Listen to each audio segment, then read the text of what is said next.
This is a Full and Bloom interview with producer-engineer Craig Thomson.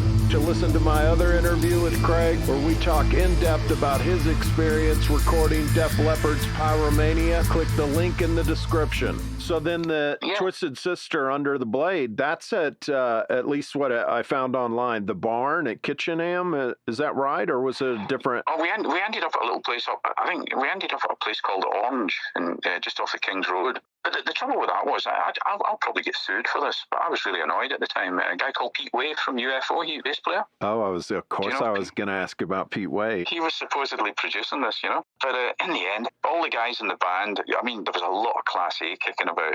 Pete Way was out his brains most of the time. And all the guys in the band were wanting to be engineers. And in the end, I was just sitting there thinking, what the fuck is going on? It was chaos, absolute chaos. So to be honest, I did very little engineering in that. I just thought, well, if everybody wants to do this, I'm just going to sit down. I'm getting paid. I don't give a shit. I'll just sit down and let them go on with it. And that's kind of what happened. I was just basically sitting in there now and again. I'd get asked for a bit of technical information, and that was about it. But it was a party, sadly, and I didn't get to mix it. I don't know where that went to be mixed, but it was just the final thing. I thought was just dreadful. I think it got remixed later, like maybe once they got famous. I think they did a re-release and then also went in and remixed it. But when I was doing some research for this, at some point I was like, oh, I got to check who produced the album. And then I saw that it was Pete Way, and I was just like, that's hysterical. It was a nightmare, And they're kind of a sober band. They were. No, it was a mess. And I think, now, I can't remember now. Again, this is such a long time ago. I think, again, I picked it up. It had already been started somewhere. They'd started recording it somewhere. And, I mean, the drum sound was trashy as hell. It was terrible, It was just really badly recorded, the bits that I got. And then I had to try and do stuff with it. And then, of course, somebody'd want to have a go at getting a guitar sound. Somebody else wanted to have a go at getting some other sound. And it just ended up just being a room full of chaotic people, all kind of shouting and fighting over who was going to do what. And I just thought, I'm keeping quiet. I'm going to keep my head down, It was a nightmare. Do you recall any? Party time, of course. Go ahead. No, I was just saying it was like party time, and there was, the Ozzy Osbourne turned up one night to see them, and he was out his brains, of course. Topper Hedron from the Clash, he turned up, and there was lots of stuff. It was just friends coming in and out all the time, and not really a huge amount of work going on. Ozzy came in one night? I think he came in to see Pete as a friend, Pete Way as a friend. But he just stuck his head in, Yeah, because Pete Way, I think around that time is when Pete even joined up with him, because I thought it was weird. It credits Fast Eddie Clark, and, Pete Way started Fast Way with Fast Eddie Clark right after he left Motorhead. Right, And so it must be right in this time. And Ozzy, I think, wanted to have Pete Way in the band, and I think they just realized it was like a toxic combination to have both of them. Oh my God, it would have been a drugs party. They'd have had good fun, but I don't think they'd have played well. But so there you go. So that was a nightmare. I'm ashamed to have my name in the back of that one. Any Pete Way story? Not really. Just I can't say too much. I'll get in trouble. No, he was out of it a lot of the time.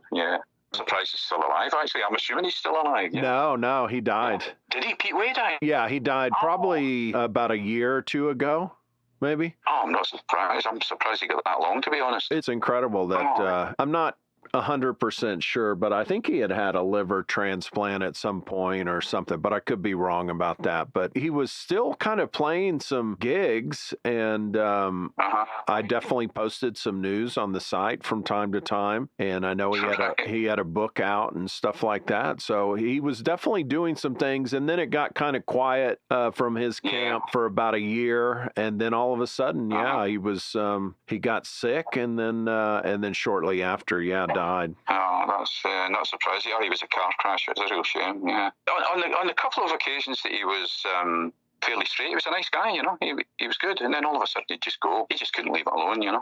And so he would be getting just totally thrashed. I mean, just wasted during a recording session. Yeah, he was. Yeah, he was just getting. I mean, not falling about on the floor, but as the day progressed, he was getting progressively worse. So there was no direction from the guy at all. As a consequence, the lunatics took over the asylum. It was good. There was one funny incident, just in my mind, that was funny, and that was Snider. He's huge.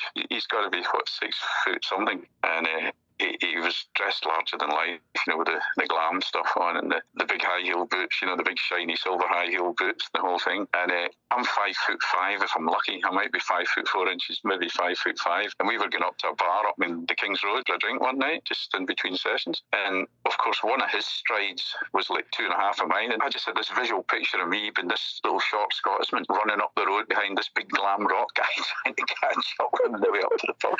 It was just a funny visual image. Yeah. He would show up to the studio dressed like that? Yeah, they didn't give a shit. He lived it, He was larger than life. He was funny. He was a funny character. I don't remember that much about the rest of the guys, actually. I don't remember too much about them. But him, he was definitely a character, yeah. And you don't recall anything about kind of recording the guitars or drums or anything like that? I guess really. The drums were done, right? I didn't. They were done, yeah, and there was some guitar bits going. Yeah, there was just guitar bits going down, and I've no idea what was going on because I don't think they did either. The guitarists were going to do a bit of rhythmy stuff, and then halfway through the rhythmy thing, you'd be thinking about putting a bit of solo on there, and I'd be thinking, you need some organisation here. You need to get all the rhythm bits done before you start putting the other stuff on. But it was, it wasn't a way I was familiar with working. That's for sure. I think it comes over in the finished product. It wasn't one of the most memorable moments in my life.